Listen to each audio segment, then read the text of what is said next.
to the Bleeding Burgundy podcast, a Washington football podcast by fans for fans. With your hosts, Jesse Martin. You want to play rough? Okay. Say hello to my little friend. John Taylor. Quiet, numbskulls, I'm broadcasting. And Keith Gray. The King, your majesty.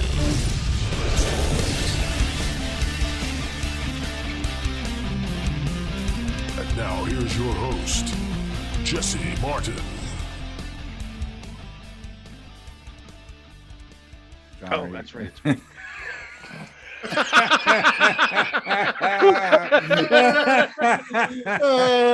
Oh God, this is starting off well. Shit show man. like our team. Yeah, I think that's a good spot to start as any. Hey, I'm John, and this is the Bleeding Burgundy podcast, and this is a shit show from the outset. None of us know what to do. We seem to be acting just like the Washington football team. There's my buddy Jesse, and there's my buddy Keith. What's up, fellas? You guys went to the game yesterday. How did you enjoy that? The weather was nice. Was That's about it. I got interviewed. You got interviewed. Ooh, Keith made it big time. No, Interviewed. no, but you know what was super cool about that though? Was he? Well, I mean, it depends. Who interviewed you? It was Scott Abraham, and he called me by name. That's cool. He was like, "Hey, Keith, you got a few minutes? You got time?" And I'm like, "Absolutely, I've got time. God, you Let's are do easy. this." God damn, you are easy. Hey, he knew my name. He That guy knew knew my name. Well, that's cool. Then I'll tell you what, we'll play that later on, and whenever it comes around, that's the topic that we're talking about. And let's hope that by the time Mr. Abraham left, he wasn't throwing his headphones down, thinking, Oh. "Jesus Christ, I is the wrong guy. Is this the Keith you want me to talk to?" Jesus Christ. Oh, 20 what a minutes fucking later, crappy we're still day. on the same question. Okay, What I a got you. crap. I got you fuckers for today. Don't worry. What a crappy day of football for the Washington football team yesterday. You know, it seemed like they had an opportunity. Look, They did their best to hand it to us. like You don't see Mahomes do things like he did at the end of the half, throw that ball straight up in the air like that. I was genuinely excited at the first half. The defense seemed like they were starting to come around. They were making plays, and then they fucking forgot to tackle and And cover. and do anything. I mean, we all know Mahomes is going to have Mahomes moments. That's just fucking Patrick Mahomes for We you. should just call them Mahomesans. And maybe he could have a new commercial about the new Mahomesans. There you Because go. God damn it, he is in every fucking commercial that there is. these You're right days. about that. But you know, it seemed like once Dustin Hopkins missed that field goal, it sucked everything out of that fucking stadium. Coming up next on shit that everybody expected. I mean, seriously, Dustin Hopkins. By the way, for all of you people out there that really are laughing still about how who can we get? Dustin Hopkins, he's our kicker. Who can we get? What was the name of that guy that kicked a 54-yarder to put the Jaguars into overtime, and then a 53-yarder to win? And they signed him off the street last week. I don't remember his name because it's not a name that you might know. There's hundreds of kickers out there. There's fucking millions of them. I tell you, there's people you can get kids in goddamn Buenos Aires that will kick around a cabbage. Yeah. Jesus Christ. That's what they do for fun, right? My man said, "Kick around." It's round, you know. You set a couple of milk cartons up as a goal, and there you go. Oh, shit. Why are you making them poor?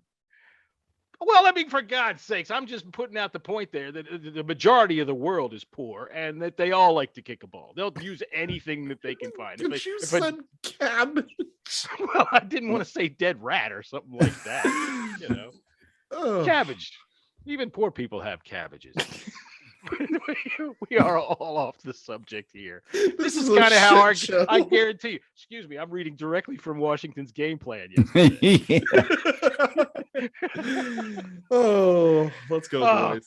All right, so what did we learn yesterday? I know we have to stick to our game plan here because we're the only team that seems to be able to do that around this town. And we're going to try to figure out what did we learn. And Jesse, we'll start with you. Yeah, I mean, more of the same. I mean, it's I I double stamped it last week that Taylor Heineke isn't the guy, and I want Kyle Allen under fucking center. Like, period. It's getting to the point where it's fucking ridiculous. Scott Turner is limited in his play calling because of Taylor Heineke's limitations. We could not score on the worst fucking defense in the fucking NFL. They are worse than our team, if you can believe that. Not head to head. I guess so. But we scored a measly 13 fucking points. 13 points. And then the defense started off so well, so fucking well, but you wound up giving 499 yards of offense, and 499 is almost 500 yards of fucking offense. I was getting ready to say it could have been worse. It could have been 500. So that just tells me that, I mean, we're in for a long season, fellas. That's supposed to last until January. All right, Keith, what did you learn yesterday? Yeah, I've pretty much learned what I've always thought, even though it was cute, a few episodes back when I was hopping on the Heineke bandwagon and I'm like, oh, this guy could be it. Hey, we all were. Even Jesse was saying his name right. I know. And will the real Heineke please stand up? And he did that yesterday. Yep. So there you have it. The honeymoon is over. It's time to make a better decision. I'll even go as far as to say that if Fitzpatrick was in that game yesterday, we might have came out with a win. I don't know about that. We'd have had to still keep up in the second half, but I'll tell you what, that interception was disgusting. That thing was so underthrown. It was crazy. You throw that thing back to the flag and you got a chance at it. You throw it down to the 1 yard line. It's just, that's what's going to happen. I am remembering the right game, right? Sorry, I had a bunch of vodka yesterday. Oh no. So. Yeah, no, that was, that was the game before. Curtis, or are you talking about the one to Curtis Samuel? No. I don't know what the hell I'm talking about. Keith, what's up with you? So tell me about this. Here's what we learned. John's had a very busy day today. I've been hungover all and John had a day. bunch of drinks watching the games yesterday because he got pissed off about how it was going. I mean, look, we can say that the defense played better in the first half, but that is a very small margin of better because look, they were flying around a little bit better. Cole Holcomb played better. I'll give him that. Jamin Davis played good. 11 tackles for Jamin Davis. 11 tackles for Cole Holcomb as well. Yeah, well, I tell you what, they were flying around the ball. That's what you want to see with those guys. They were flowing to the ball. But on the back end, I don't know what the fuck Fuller is doing. I really don't know what the hell he's doing out there. He should have had 3 interceptions that game. He should have. But when we talk about how well the defense played, let's take a look at it. Fuller, or was it Fuller got the first interception? It was one of those okey dokes. Fucking Tyreek Hill had it in his hands and just handed it over. Here you go. And did you see? Hand. Did you see Pat Mahomes' wife advocating that shouldn't be an interception on Mahomes? Because it bounced off Tyreek Hill's hands. Well, we'll get into that. But they're proving to be big clowns, just like anyone else. So they get this little okey doke interception, which should have been a reception down to the 5 yard line. Yeah. They get a fumble, which good, a fumble happens. They get a fumble, and the third interception, or the second interception, another one that was just blind luck. When the fuck do you ever see Patrick Mahomes? I guarantee you, he thinks that him and Tyreek Hill practice that. I don't know if they're straight up in the air and you're going to just come down with it and run 70 yards for a touchdown. It was definitely you don't see him do that. Odd. That's backyard shit, but he just did it. The tackling is what I'm most disappointed in. It looked like Kendall Fuller wrapped his arms around his body and was just trying to shoulder NFL Kendall players Fuller down. Thinks that the ball carrier has a stop sign on his helmet because that dude stops 3 yards ahead of wherever it is and waits for that guy to run into him. Yeah. And then he he makes a tackle, but 2 yards down the field because he always loses momentum. They all do this in the secondary, except for Collins whenever he actually gets in to make a play, but none of them initiate contact. They wait, they stop, they take away their momentum, and boom, a 3 yard gain turns into a 5 yard gain because the guy falls straight over top of Fuller. I get tired of that shit. That's fundamental bullshit. Yeah, no, it's there's plenty of shit to go around. Yesterday was highly disappointing. I mean, none of us expected to get a win. No. but I did expect this to be higher scoring. I did expect to score on the Chiefs. We should have scored on the Chiefs. There's everybody else in the league has scored on the Chiefs, but terrible quarterback play prevented us from doing that. He's got to throw the ball on time. That dude is patting the ball. He makes Jason Campbell look like he was lightning back there. And even that's an old reference, but you'll remember. He's not. It's not that he's just not throwing on time. He's just not accurate either. He's throwing behind guys. He's throwing low. Yeah, I don't know what. It's because it's because his throw anticipation is way off. He looks like he's overthinking. He doesn't have any anticipation whatsoever. Yeah, we're down on the Heineke. Get that bum out. Yeah, I mean, listen, we've been saying from the beginning, he is a good backup quarterback for a spot start or two, but there is a book on him and he's easily defended now. I mean, it's just anybody can. Listen, I knew we were in trouble when I think it was 3rd and 6 or 3rd and 8. I can't remember off the top of my head the exact yardage, but where Tyreek Hill caught a short pass and you see one of our guys. They waited for him. Hold on. You guys see one of our guys just literally dive past him to try to take him out by the legs, as opposed to. It was like 4 fucking feet away from him. Too. Yeah. As opposed to rap tackling him. I mean, it's just basic football, like fundamental football. They're not doing, and you're not making the fundamental. You're not doing the fundamentals. So this is what you get. Then this is coaching. All right, they can tell me it's the players all the time, and there's certain things about the players that does drive me fucking crazy. William Jackson, Landon Collins, learn to turn your fucking head. God damn it, they're glued onto these receivers that catch these bombs on top of them, but they never turn around. They never locate the ball. They never locate the fucking ball, and they get beat. I think it's laziness, and they're playing. They're being scared. You don't unlearn how to play football, okay? Nope. You don't unlearn how to tackle. It's like they don't want to. I mean, we were a very, very good tackling team last year. We rarely got yards after catch, or other teams get yard after catch last year. This year, dude, I'm probably leading the league. There's no salary cap on coaches. And I always seem to remember that when they talk about the great defenses that are not one great player like Ray Lewis and the rest of the Ravens, or Ed Reed and Ray Lewis and the rest of the Ravens, when it's a great defense like the Legion of Boom, they had a fucking judo master come in and teach them grappling. That's why they tackled so well. You didn't get past them. If they caught you, you were going down. Yesterday, Keith, you were thinking about a different play when somebody went diving at their legs and missed. I'm thinking about a quick little out pass that turns into a first down when they have him hand him 5 yards ahead of time because they all stop and they wait, and he bowls over 3 of them. Yep, like, I remember that play. At the top of my head, I do not remember who our secondary coach is, but I'm about sick and tired of his ass. Oh, Chris Harris. Chris Harris. Yeah. I've had about up to here with you. I'm telling you. And the funny thing is, fucking car. The funny thing is, he was up for head coaching jobs last year, offense or defensive coordinator jobs last year, but he decided to stay. What they do at Little Sisters Mary High School, I don't fucking care. But this is the NFL, buddy. You can't get away with this kind of shit. Yeah, it's really bad right now. I mean, at the end of the day, this is coaching, and this is also player execution. And when you have that combo, it's a deadly combination. And obviously, when I say deadly, I mean deadly for the worst. This is what we're dealing with. I mean, if we're going into week 7, and coach is talking about discipline in his pressers, that's a problem. Yeah, find the fucking coach. Discipline is a coaching problem. Right. It is. That's driving me crazy. We are speechless here on the Bleeding Burgundy podcast. So that's what we've learned. We've learned that we just don't. That's what we've learned. It just doesn't make sense. It doesn't. Yeah. It doesn't. Well, all right. So Heineke. All right. We started talking about Taylor Heineke.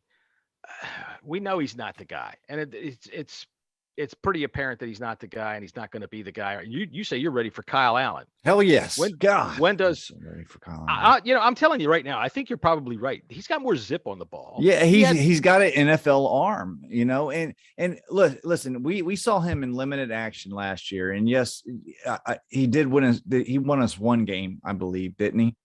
or am I believe wrong? So. But he was moving the ball, and he has zip on the ball, and he's won games before in Carolina. I think he won like 6 or 7 in a row when he played for Carolina.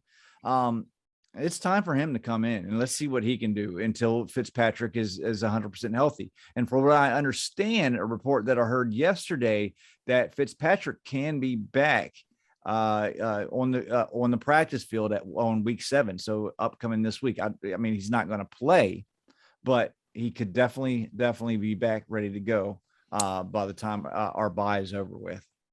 I'm ready. Either that or just find out what the hell got Heineke so tentative, because he's doing things that he didn't. I don't remember him scrambling once yesterday. Did he run past the line of scrimmage yesterday? No, I don't remember. I don't know why we're not using. I heard his presser. Design runs. I heard his presser, and actually, I have to compliment Julie Donaldson. I've heard a lot of interviews from her that I didn't feel were good interviews. You could tell that she's kind of getting in her element, and she did very well. But I was on my way home, so of course, nothing else better to do but to listen. And his response to that is there was not plays that he could make plays with his feet, is what he had said. Yeah, it didn't look like he had a. They 3 weeks to be like this. They contained from the looks of it, from what I could see in my seat, they held contain on that defensive line, so they didn't really give him a whole lot of room to run. So let me give you an idea on Taylor. There was one play. There was one play where we were in the red zone, and Taylor rolled out to his right. And there was 4 defenders right there. And he ended up somebody's open. He ended up throwing the ball. There's plenty of people that was open. Plenty of people that was open all game. He ended up throwing the ball to the left side of the field, incomplete pass. Mm-hmm. We saw it. I don't know if that was a designed run, and he just didn't have it there because there was 4 guys waiting to fucking take his life. I don't know. If you're doing a design rollout and you got to have a safety valve to pass to, there's either going to be a running back or a tight end that's floating out in front of you. And if there's 4 guys there, float it over top to him. You know, a lot of times I don't think he uses his outlet nearly as fast as he could. And most of the time, yesterday they had pretty good coverage on Terry. He's got a bad hamstring, but there were several times when the ball is low, it's behind him. He's throwing it again before when he sees what he thinks is open, which is long past being open in the NFL. He's tentative. He's not trusting something, and something's going wrong there, which again, I bring back down to coaching. And he probably listens to frickin' Jesse bitch about him on this podcast every week and gets himself all in his feelings and shit. Well, to me, it looked like most of Heineke's completions were to players that were wide open. You know, there was no hard passes. Yeah, there was no hard passes thrown in the sense of it just kind of just screamed to me that this is who he is and this is what we're going to get. Yeah, even the touchdown was behind him. Yeah, no, you're right. I know I had some guy I was arguing with over Twitter during the game. You expect Taylor Heineke to be perfect? I'm like, I expected him to be a competent quarterback. Yeah. And make the throws. And I'm done hearing. Well, he's essentially a rookie talk. No, he's not. He hasn't been a rookie for 7 years, and he's progressively getting worse. Each game goes by, he's making more and more mistakes. If people want to know why he was picked up off of Craigslist, you're seeing it right now. You're seeing it right now. His arm strength. That's the reason why he was picked up off Craigslist. And the Hive has been. That's why he was there on quiet. Craigslist. The Hive. I don't know if y'all have noticed or not, but they have been getting quiet. And you know, it's hard to talk that we've been saying all along. You know, I didn't expect Taylor Heineke to ascend. I expected him to descend, and that's exactly what he's doing. I mean, it sucks. It is your fault. I don't want you know, people coming in, you're just hoping for someone to fail. No, I want him to do great. I wish he was the guy so we could stop fucking searching, but he's not. And it's kind of plain to see in the beginning. And there's reasons why he was on the street. There's a reason why he couldn't even be the starter for an XFL team. And you're seeing it right now. which leads into exactly why I would say at the end of the day, before this season started, we were a 6-win team at worst, 9-win team at best. Right? You are awesome. Well, I'm a 10, but you are awesome. I just wanted to make sure we all knew that. I appreciate that. And people need to understand that we were measuring this team based upon a shitty 7-9 record in a shitty division, limping into the playoffs. And people are measuring Taylor Heineke based upon his success for going toe-to-toe with the team that actually ended up winning the Super Bowl. We fans need to quit with these high expectations. We do it every year. Anytime we bring these new free agents in, they're automatically, we're adding 2-3 wins to the season. You got to stop doing that because we were not a good team to begin with. Our defense was not that great to begin with. No, it wasn't. What happened was national media. And that's the thing. National media they discuss within the moment, but they don't discuss, first of all, the level of talent of teams that we were playing. They don't discuss, well, maybe this is why this gentleman, like Chase Young, was successful because he was going against second stringers. They don't talk about those things. They talk within the moment because that's what you do when you think that you've got an up and coming team. But at the end of the day, as Redskins / Washington football team fans, we know the drill here. Yet we continue to set the bar and expectations high as if, because we're fans, we want to see the team hit 10 wins, 11 wins, 12 wins. But we've been doing this for 25 plus years. Yeah, we got to start low, fellas. Next off season, we better start 4 or 5 and hope Chase Young. One of the things that Chase Young could be doing to better himself, he doesn't have really choice in, is that they could move him over across the left tackle rather than the right tackle so much during the game. He's there at least 80% of the game, and it's driving me up a fucking wall because yesterday we see Patrick Mahomes leak out through the gap to the right because he gets okey-doked around the outside. Did I say this already, or was this us talking before the show? I don't know. It all fucking runs together. You're good. No, and listen, what I'm seeing from Chase Young is he's playing better right now than he was in the first couple of games of the season. I noticed yesterday he was following through on his plan right away. Instead of doing stupid shit in the middle of his pass rush, like stutter stepping in the middle of his pass rush, he was taking a plan to get to the quarterback right away, and he was trying to execute it. And they were chipping the shit out of him yesterday. They were. They were hitting him hard. The past couple of games, you've definitely, rookies hit a wall. There's a sophomore slumps. It happens. But Chase has been working, especially when your coach moves you to the other side of the field. But he has been getting better, and he's been so close to getting home, closer than he has been in multiple games. I mean, he got another sack yesterday, I believe. Yeah, he got one.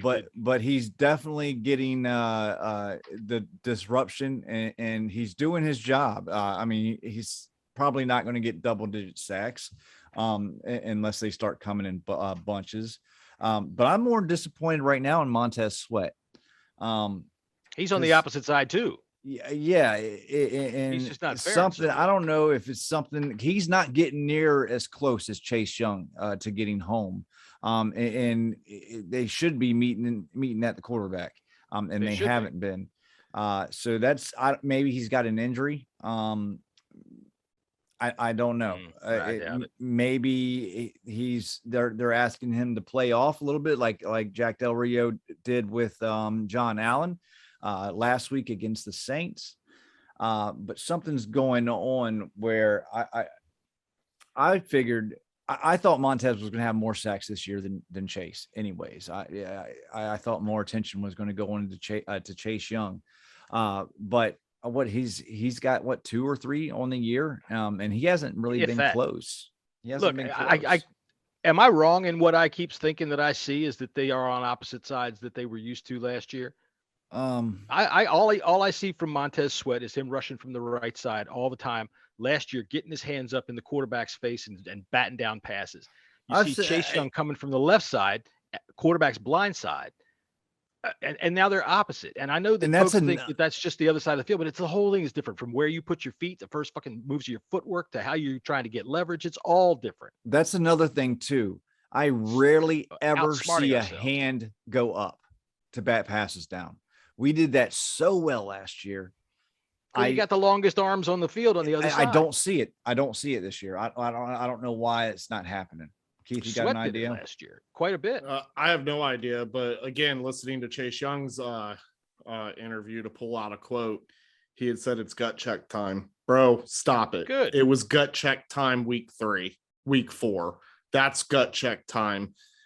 Stop talking. If you don't have an answer to what these people are asking, and I understand that you kind of have to be there and you probably don't, but stop with the bullshit.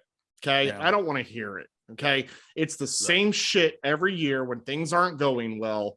You hear the same quotes. And to be quite honest, it ain't gut check time, my man. You make millions of dollars. It was gut check the minute you signed that contract. Mm-hmm. I agree. But look, if you have Maserati parts, but you put them in the wrong order in the car, is it going to run well? Probably I think not. that we do not have. What was funny is in the players line, I saw a McLaren, and then right next to it was a Toyota Prius. That's cool because I drive a Prius and I'm fast too, baby. But no, seriously. 2-pump shot. Not what your wife said. Well, no, you take your time there. But Jesus Christ, don't you guys up in Jersey know anything? Hey, gotta be somewhere. Hurry it up. Yeah, right. I mean, it's a fast-paced world up here, baby. 2.5 minutes, I'm done. I'm good. I'm ready to go. Fast-paced world. Done. Hey, make me a sandwich. Eh? Oh, and then move on with your day. Hey, all right. That's gonna last forever. I have that on video now.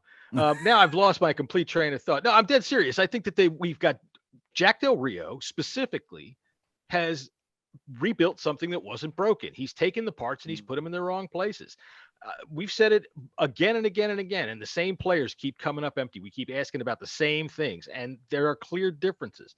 Young and Sweat are swapped. I don't care what anybody wants to tell me, unless they come over here and tell me themselves that they ran it 50-50 last year at least. But whatever's working is not working. What he did with our defensive backs was working at the end of last year. So what do? We change out the parts, and it's not working. I can't tell you what was working yesterday, and the reason why I know this is because Friday night, I had played Madden with my boy, and we were running some man coverage, and it was actually successful. The minute that we started flipping back to zone, here we go again. Kelsey catching passes. You know, I mean, Jackson was single man up when he got beat by on the deep pass, and that's supposed to be his fucking forte, right? And that's what he was doing right then and there. But he failed to get his head around, failed to turn around. He did one of these, hey, I'm open, but he's not. The ball went right over his shoulder. While we're just free forming here, I'll throw another one at you. Diami Brown, I thought dropped a touchdown pass. I was going to go there. Yep. I was going to go there. No respect for Diami Brown. They had single man coverage on him. And there was only one time where I kept saying, watch for Diami, and he caught it. But again, no respect for him. And it looks like the way that they're utilizing him is not a deep threat. They're utilizing him as a slot receiver. It seemed like he was doing a lot of cross patterns. In yesterday's game, I was really trying to pay attention to him because, like I said, I get all my knowledge from Madden, and so I'm just trying to have a little bit more to offer to this podcast because you two gentlemen are so smart and I'm not. But I did notice that, again, like I said, it just really depends on what we're trying to do here. And I just think that there are players in positions that shouldn't be in the positions that they're in. No, like Landon Collins in the position of anywhere near Landover, Maryland. Get the fuck out of town. Hit the fucking road. Jesus Christ. I'm about tired of that guy. I think I think it's time. He did make a tackle for loss in the backfield. Yeah, he stopped some running plays in the backfield. He's best around the line of scrimmage. Have we been running this Buffalo nickel this year? Has he been playing this hybrid role at all this year? Because all I see he was say Buffalo nickel. He was up. What it is? Oh, excuse me, Buffalo safety. Whatever the fuck they call it. Buffalo goddamn nickel. Buffalo. Yeah, the Buffalo nickel. I'll go to Madden and let you know. Yeah, we've been running. We didn't do a whole lot of 5-man fronts this game. I did think we came out with a normal 4-3 set. We did. At the start of the game, and it seemed like it was working. Because you saw Jamin Davis, I think Hudson and Cole Holcomb all out in the field at the same time. And Landon was your true strong safety, and he was playing closer to the line of scrimmage later on in the game as well. He was fucking Princess Buttercup. He wasn't any true strong safety at all. I'm talking the formation wise. Yeah, this loss actually shows the difference between Andy Reid and Ron Rivera. And I'm sorry to say it, but it's about 150 true. Pounds. Well, it's all about the adjustments and 100%. I think this team, Andy made them, and that's why they won. This team gets so dejected when something goes wrong. It just takes the whole entire, and this could flow to the coaching staff as well too. Because like I said, that first half game plan wise, I thought it was just fine. Listen, did we have 2 turnovers in the first half, and we should have capitalized? But the problem is those turnovers were actually on the opposite. Okay, 3. We're actually one was at the 5-yard line. Yeah, the opposite side of the field. So it really gave us no opportunity because we're not a good enough team to drive the ball down the field like that, in my opinion. But we should, unless we're Taylor Heineke and it's with 1 minute and 15 seconds left. Well, then what we need to do is out of Heineke. Just tell the fucking game clock keeper that when we get the ball, to just change the clocks to 1:20 and let Heineke watch that. Right? We could have won. We could have easily won this game if we would have capitalized on those turnovers. The problem is that we were allowing them to drive the ball down the field. I don't think we saw a whole bunch of busted coverages. No, we saw people getting beaten coverage. Yeah, they got beat, but Tyreek had a few. So that we got, we got to take some solace in that. That was okay. Fuller played like he barely fucking cared. Like those was his friends, and you could see. I know you guys couldn't tell on the TV, but he's fucking shaking hands with these guys after plays when they beat him and shit. I've had it up to here with Kendall Fuller. Yeah, me too. You ain't the only one. All right, so game ball. Do you have a game ball? Keith, you got a game ball? I'd give it to Jamin Davis. I'd even give it to Cole Holcomb too. Cole Holcomb actually played a very well game. I didn't see him get burned a whole hell of a lot. The guy was all over the field. He was making tackles. This one, and I know that a lot of tackles doesn't necessarily mean the player plays well. Sometimes it can mean that they suck, and that's the reason why they get the tackles. In this case, I thought that Cole Holcomb played much better than he has in the past, and he's kind of proven the point that I think he's better that Bostic isn't out there. Yeah. Have they changed how they're playing the linebackers, do you think? I mean, they more aggressive. They hard played, for me to call that. Yeah, they played instead of that 5-1-4. That they were doing more 2 and 3 linebacker sets. I don't want to say that because too much. 5-1-4 is only 10 guys on the field, and we would really be 5-1-5. 5-1-5. I'm just. I don't know if I want to go there because Kelsey got confused. Yeah. Kelsey had a lot of catches towards still hung over the middle area. You know what I'm saying? And that's Kelsey was linebacker coverage. Kelsey had an ankle problem that sent him off the field, and he had a hand problem or a wrist problem that was bothering him all game. It happened in the first quarter. He hurt himself. And it's aggravating that. Okay, look, I know you guys like to laugh because when we were doing our preseason picks, I kept saying, well, you never know who's going to get hurt or whatnot. But look, you have an opportunity here. Yeah. Kelsey's not on the field. Tyreek Hill was in and out of the game with injury. Fucking do something. Yeah. Blitz Patrick Mahomes and make him throw up a mistake. They did, and we couldn't do anything with it. Dustin Hopkins missed another kick. Are we surprised? It was a 50. No, I'm not surprised whatsoever. I mean, I'm not surprised one year. Yeah, it's just a matter of time. He fails to get a streak going. Going, and then you have people saying, "Oh, well, he's made 12 of 14 kicks." You're not including. You're not including the game situation. You're not including the extra points. 2 extra points. So, well, your game situation is 100% right because yesterday people are telling me, well, it really didn't matter. We lost. Sure did because it killed all the momentum right there. Killed the momentum in the game. Not only that, but if he makes that long kick, then we're only down 1 score with like 5 minutes to go. It's an 8-point score. You got to get a 2-point conversion, but it changes how you can call plays. It changes how you have to approach what you're trying to do because you got to score faster now because now you're down by 2 scores no matter what the fuck you do. It does. It's a killer, and I'm sick and tired of the excuses for Dustin Hopkins. Don't tell me he was wasn't that miss early third quarter. We needed that 3. It was, but it does change third quarter. Right, but then when the Chiefs went up, I believe when they got it to 24, or whatever they got it to. When they went up on us by, it was an 8-point difference. Might have been 17 or something like that, because we were up 13 when they got to 24. 10. Yeah, when they got to 24.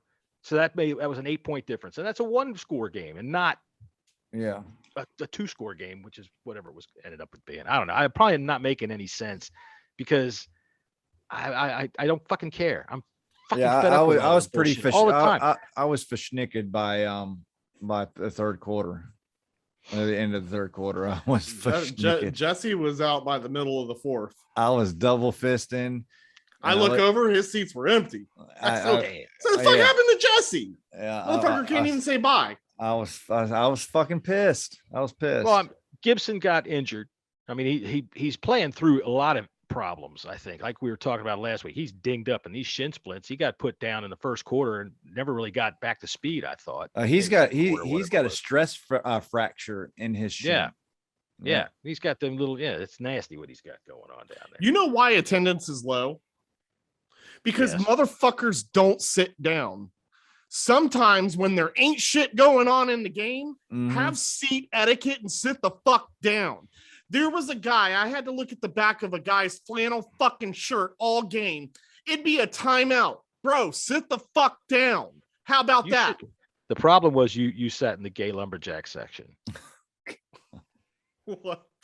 They're not, he can't sit down. It's gonna hurt. And he's got on. It was just so shirt. Irritating, man. Obviously, it's not because of Keith's buddy. Well, now that brings me the tucked in jersey. Yeah, that guy. The tucked in jersey. That guy turning around doing this. I was like, all right, buddy, I got you. You ain't even gonna know what I'm about to tweet. Gonna turn around and go like this. Like, shut the fuck up, man. I'm just saying, like, when it's a timeout, ain't nothing happening, guys. Yeah. Sit down. I'm old, man. My back hurts like a motherfucker, and standing up, sitting down, and then I'm holding a heavy ass helmet. I wanted to hit the motherfucker with it. He's at the football. Hey, my back hurts. Sit their ass down. Listen, it happens to the best of us. Sit down. It's time out, dickhead. God damn punks. Now, speaking of not sitting down, you guys did bring up something about a porta potty incident. Or some sort of porta potty scandal or controversy yesterday. Okay. Well, because I will not sit down. Before you explain it, Jesse, I'm going to set the whole scene. Yeah, go ahead, set the scene. Set the scene. Oh, this is going to be great for a porta potty story. Let's go.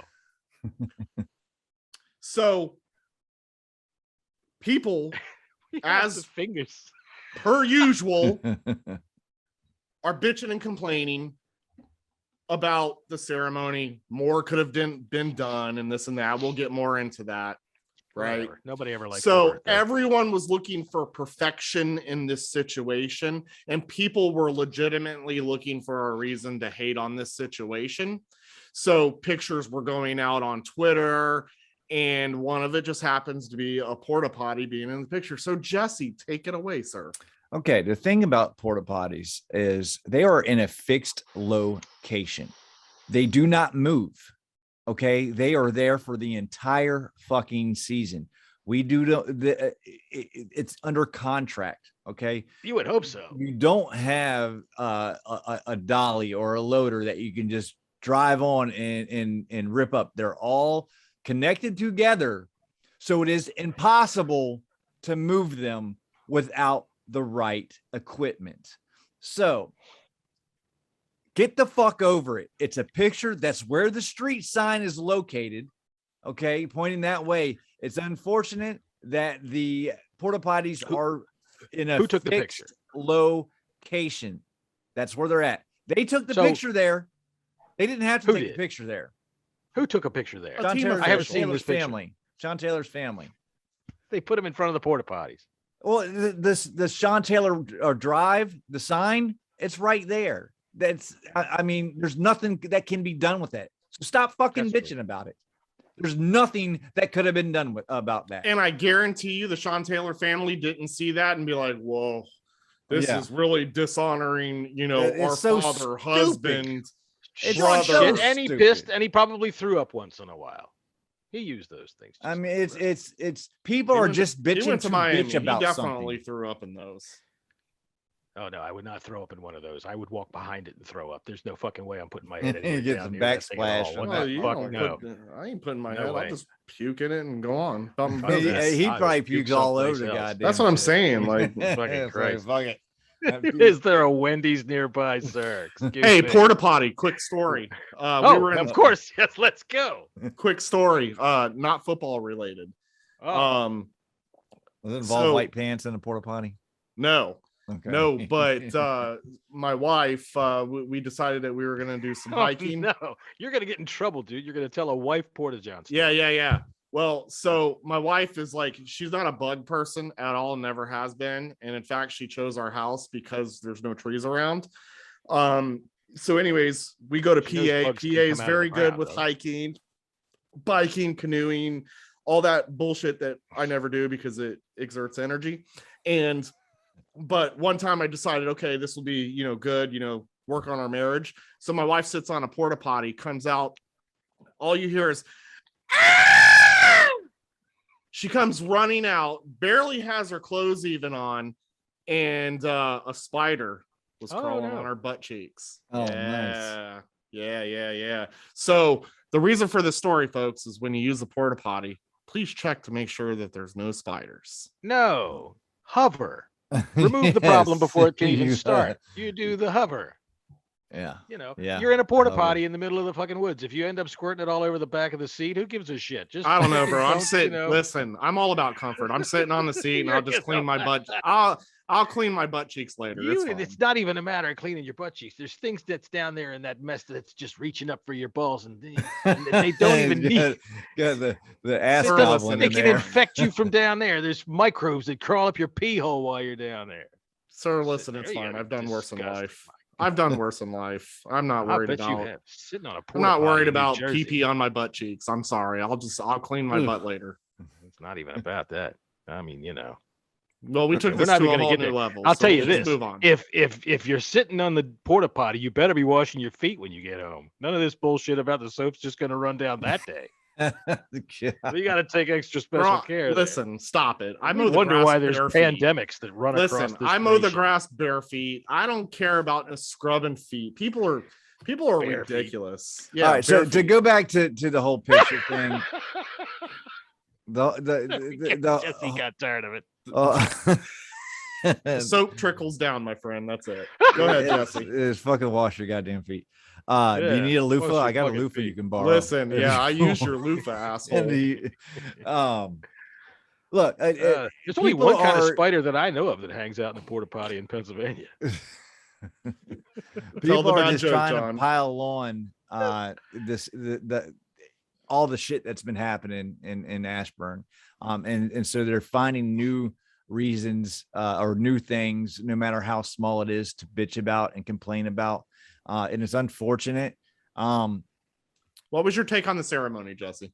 Listen, being there, I thought it was fine. I mean, you can only do so much in a halftime period. I mean, you can only do so fucking much. They have 10 minutes by NFL league rule to be on the field and off the field. And I said this because our buddy, good friend Andy Burrows from the DC Tweet Team podcast, he asked me to come on after the game to share my thoughts, and he was very, very upset about it. I don't know how the live stream was. I don't have a clue. We were at the game live, and I told him straight up. I was like, "Look, the ceremony was fine. The video was fine. That's all you can do in that amount of time that they had." I mean, was people expecting a red carpet and a 30-minute long speech or something? Because the only thing that doesn't happen during jersey retirement game. The only thing that I did not like about it was when they were playing the video pregame. Okay, yeah. Well, I think they were trying to fit more of it in, and the Chiefs came out on the field. Yeah, came out on the field, and it kind of ruined the vibe of what was happening. That was the issue that I had with it. But again, that's league rules. I don't think the Chiefs did that intentionally. No, I think have time. that that there's an NFL mandate for that to happen. So really, maybe it was poor planning on our end on how we were going to put it together. Yeah, when to start. But I think they wanted as many people in the stadium as possible. They wanted as many people in the stadium as possible. So that's why they did it at the 45-minute mark. Sure. Right. So I just want to know who that clown was that was dancing on. Well, I'm going to get there. Hold on one second. Please tell me. We're going to lead into that. Okay. So first, my impression of the ceremony, that was the only thing that I didn't like. The rest of the ceremony was fine. Saw a lot of fans that were like, oh, well, you could have, you could have let the family speak and listen, you don't know what the family wants to do. Okay. It's been how many years now? How many since his passing? Yeah. They've talked a lot. Yeah. They probably just don't. They just wanted to do the ceremony, get the honors, be done with it, and be done with it. So again, people bringing out all these false expectations on something that they know nothing about is the problem. And again, it all results because they're pissed off that the team's losing. They're pissed off that this was poorly planned. I think we can all agree. Bitch. Yep. And I think that we can all agree that this was a decision made to divert from what was going on in the news.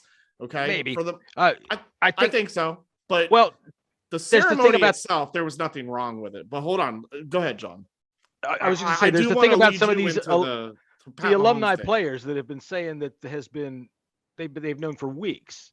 Some of these alumni players were told that this was going to happen. For some weeks. of these that are close. Somebody really just their PR department really. Did they know that there was going to be a retirement jersey ceremony? They knew that they were coming for homecoming, and that's the thing. They knew they were coming. Ryan Clark said he knew. Ryan Clark said but it's alumni weekend Ryan Clark did say that he knew that they were going to do the Sean Taylor ceremony. Okay, but I think they just really. Their PR department really bungled everything. They're probably over there stamping on so many fucking fires all the time that shit, we forgot to send out the invitation. They thought that they could surprise the Taylor family, and it just by flying them to DC. Well, that had already tell them what we're doing. That had already been planned. I'm talking about the actual jersey retirement itself, right? And for stuff that's come out, and there was people that knew about this, and they just went about it the wrong fucking way. I'm not throwing Jason under the bus, man. I'm not doing that. I don't think. Go ahead. And going back to people saying that the family should have spoke. The family's been here. They had their own private ceremony the night before. What if they didn't want Sean Taylor's daughter did speak. It was put out on social media. I just don't. You can't win for losing for anything with this team right now, no matter what you do. Right now, defined as since 1995. Sure. So no matter what happens, we could fucking win 8 games this year and people are still going to flip out. So I heard the weather was nice. I definitely believe that this was thrown together. I want to say that I think that there's multiple things that you had mentioned, Jesse, that could very well be true. But I think when it comes to the planning, it was all thrown together and it was last minute. I mean, how do you have 40,000 breast cancer towels, but you only have 10,000 Sean Taylor towels? Well, you only have 10,000 because you have a short period of time for that company to produce that amount. And that's why I say that this was definitely a decision that was ultimately made by Dan Snyder. Okay. Jason Wright, I'm sure there's no way you can convince me that Jason Wright did not tell Dan that this was a bad idea. Okay. And yet Jason still has to do his job because Dan and Tanya Snyder are the ones that sign his check. And unfortunately, he has to be the fall guy. It's his job to do so. And he has to take ownership for that. So now, do you think, let me ask you this real quick. Do you think Jason lied when he put out his president's briefing? No, but I think it was worded to dance around certain things that may have not have been untrue. And that is something that any president would do in that situation because he found himself in between a rock and a hard place with this situation. Well, now, what do you say to the people that said that they didn't order nearly enough pizza? So I got plenty of towels. I don't know. They had a lot of towels. They did have a lot of towels. And listen, the towel hoarders. The towel thing, listen, and I know once that gets out, people are gonna bitch and complain about that because they're gonna be like, oh, well, not everybody got a towel. Listen, there were plenty of towels. I gave 3 people in my section a towel, and I grabbed 2 towels, and I'm going to be sending them to people. You go on eBay right now. There's 3 currently listed. One for $200, the other one for who knows how much. Full of folded towels right here. And then there's one where there's a bid on it for $27. You could just go to the fucking team website and get it for $21, fools. Yeah. But anyways, so. Listen, I think that people are directing their anger in ways that this is what I'm trying to say here. And I guess I want to get this point across because I've had a private conversation about it. Make your point. You don't need to tell us why you're going to make a point. Make your point. Shut up, John. The point that I'm trying to make is that what fans expected out of Jason Wright was to be a no-nonsense, finally can stand up to Dan. Dan's not working for the team. Dan's not working, but you get what I mean. Dan's out and about. Tanya's running the show. That Jason can stand up to Dan when something or a bad decision is about to be made. And unfortunately, that did not happen. So that's truthfully why everyone is pissed off at Jason Wright. And it bothers me, unfortunately, because I've developed a small relationship with this guy. He invited me into his office to talk about life with him. I ain't gonna shit on him because I truly believe that this man is so intelligent that he knew better to give pushback about this, but he got overruled. And I think I don't want to say people should not feel a certain way. I don't want to say that Jason doesn't deserve to get this negative attention because at the end, he can work with that negative attention.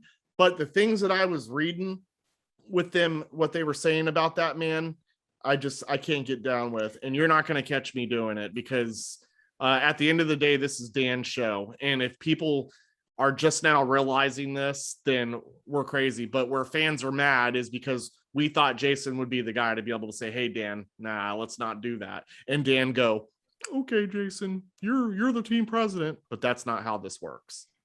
All right, Jesse, who gets your game ball? Nobody.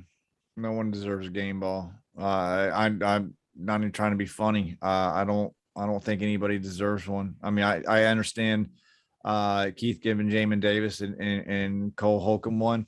I'm just being nice. But yeah, I appreciate it. I don't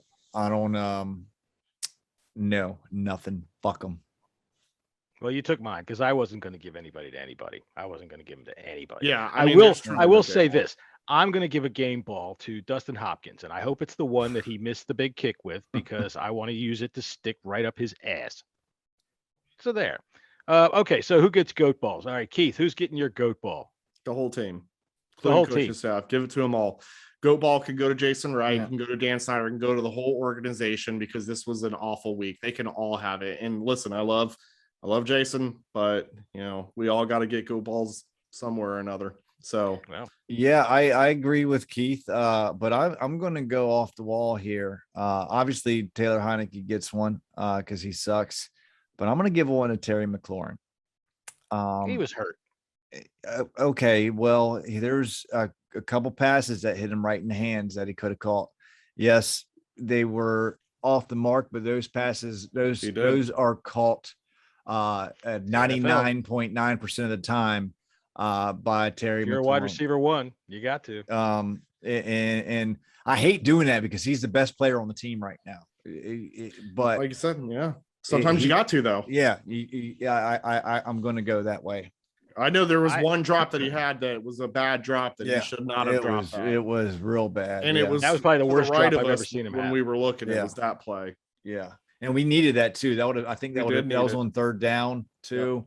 Yep. But yeah, it wasn't the greatest pass, but that he should have had that ball 100%. My goat is going to definitely go straight to Taylor Heineke. I think that the offense sputtered around him. I don't think he was able to deliver the ball properly. He throws looping high. We took 2 good deep shots that were just floaters. The first one in the first drive to Terry, he overthrew him, and I think he put too much air down underneath him, man. The shot to Diami Brown at the pylon was a good throw. Could have been laid out a little bit further. The interception was absolutely horrendous. I am thinking of the right game there, right? Did he throw an interception yesterday? I don't know what the hell I'm thinking of. I keep seeing in my head an interception at the 1 yard line. I don't even know if I'm thinking about the right thing. Fuck if I know. I have had a hell of a day. That 1 yard line, that was against the Saints, I thought. Or no, that was when Curtis John over Samuel here mixing games. Yeah, man. Sorry, it's been a hell of a week. Anyway, so yeah, I'm going to give it to Taylor Heineke. The offense has to revolve around the quarterback more now than ever, and our quarterback is not strong enough to do it. Yeah, no, you're 100% right. I mean, he's got what I got. 6 interceptions this season so far. And then Gibson fumbling again wasn't good. Let me tell you something. Even with the injuries that we do have on offense, Logan Thomas, Gibson being unhealthy, we still have enough playmakers on the field. Players are getting open. Taylor's not running the scheme right. He's not looking for the plays to be had. Receivers, Adam Humphries, I saw he was wide open pretty much all fucking day long, and he wasn't throwing in the ball. He's not seeing the field, and you can tell he stares down receivers so fucking hard, and it's no wonder. Well, he waits and he waits. Yeah, and in the NFL, you throw it before the man makes the break, and it's on a count. It's on a time. You know when he's going to do it. You can't wait till you see him break open. This isn't backyard football. And he did throw an interception yesterday. And is it the one I'm thinking about?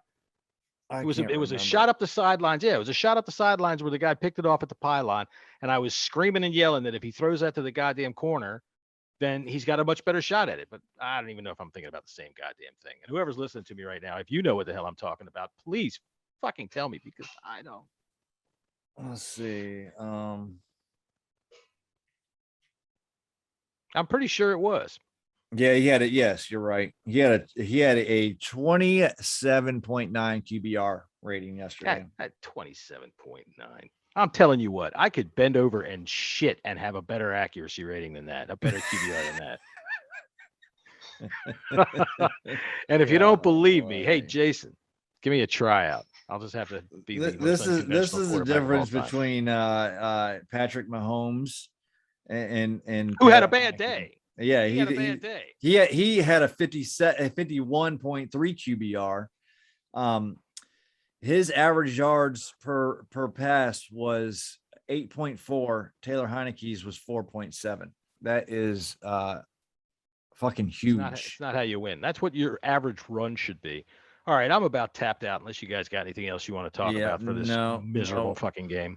We got the Packers coming in on Sunday.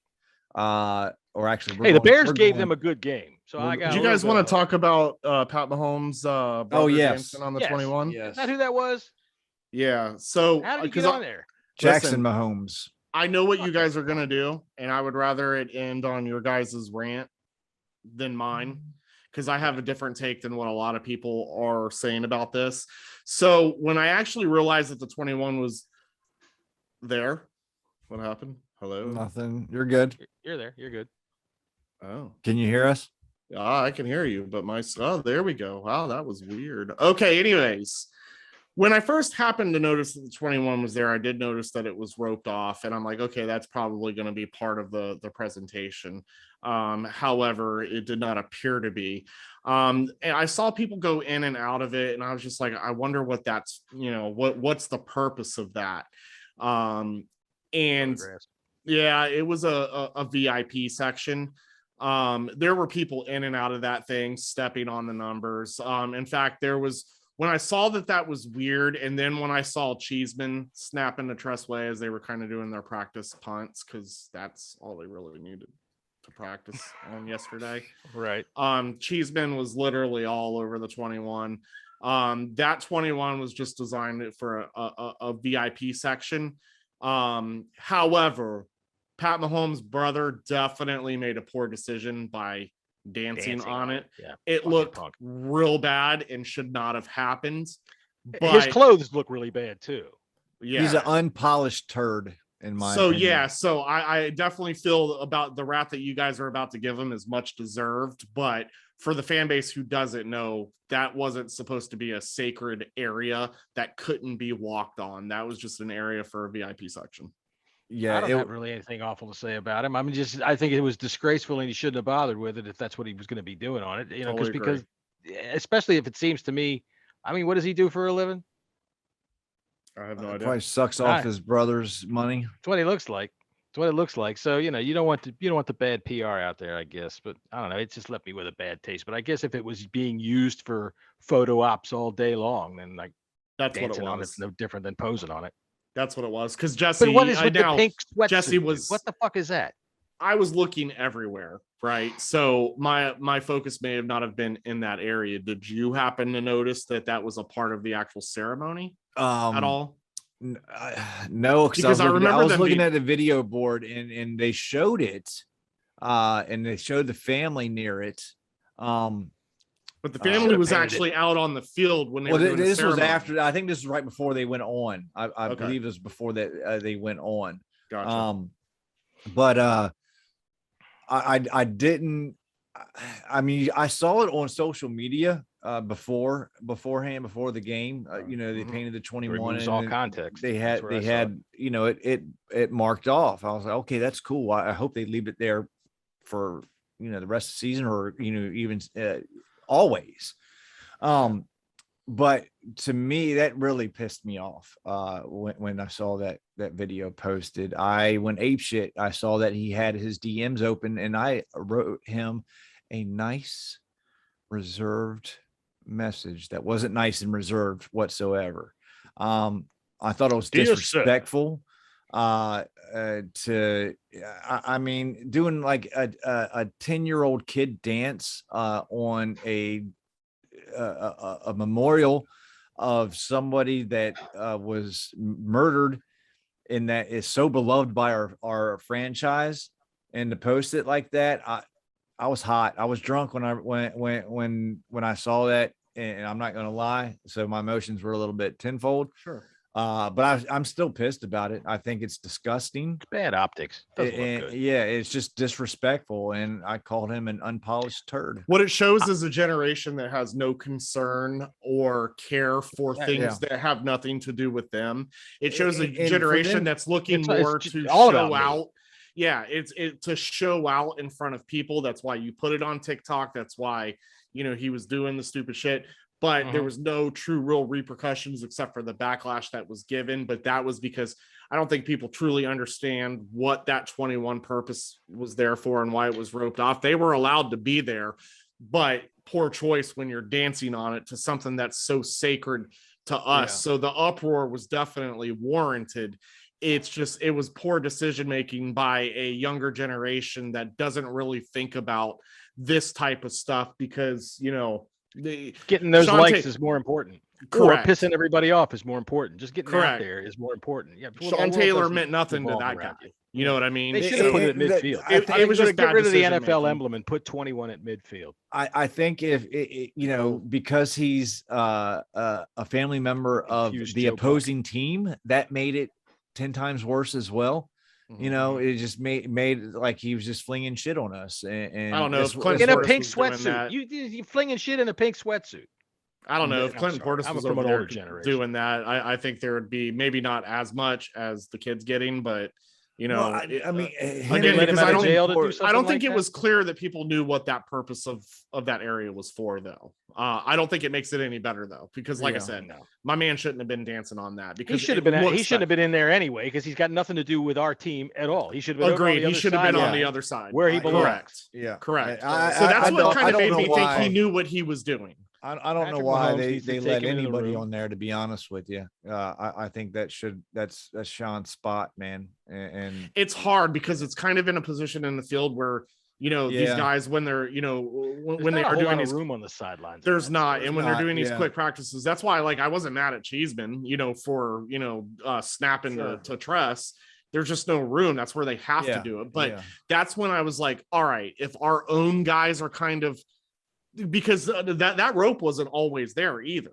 When they were doing the snaps, they moved the ropes. The ropes were gone. Yeah. So Tressway that was sorry, go ahead. Fuck Tressway. He got called for a penalty yesterday. Did he? Yes, he got called for an illegal block when he was trying to make a tackle. Oh, that was Tressway. I didn't know who that was. It was Tressway got called for an illegal block below the waist. I mean, that's what they always do. The punter just lays down and tries to get in the way. Look, okay, I get, they're saying that they want to take those low hits out of the game and all that stuff like that. But just like 5 plays later, I watched Chase Young get chipped right in the knee like that. The dude just goes low on him and then chops him right under. I'm like, what the fuck? Yeah. Why don't they call it there? It just doesn't make sense to me. Why don't you call it there when you can call it on a punter? Consistent reffing. All right, well, we're way over time here. Anybody got any last thoughts here? No, we'll be back Friday. Talk about this Green Bay Packer game. Oh, no, it's just going to be me and Keith. We'll try to find a guest and someone to fill your shoes. I got someone. Good luck with that. Small shoes to fill. We got a fan that has been pretty interactive with us, Jesse. I think you've seen him on Twitter just recently. Oh, yeah. I think it's somebody that I think we should bring him on. I think let's do it. This is where we need to get the fans involved. He's no match for this face. Oh, no, you're a cutie.